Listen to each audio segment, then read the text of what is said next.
Hello everybody. So today I want to talk about calculus, the topic that is about algebra.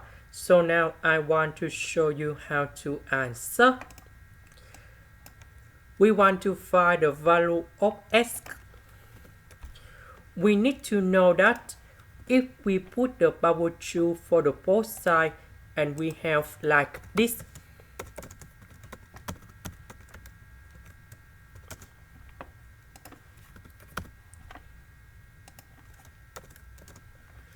So after we put the power 2, we can cancel about the square root.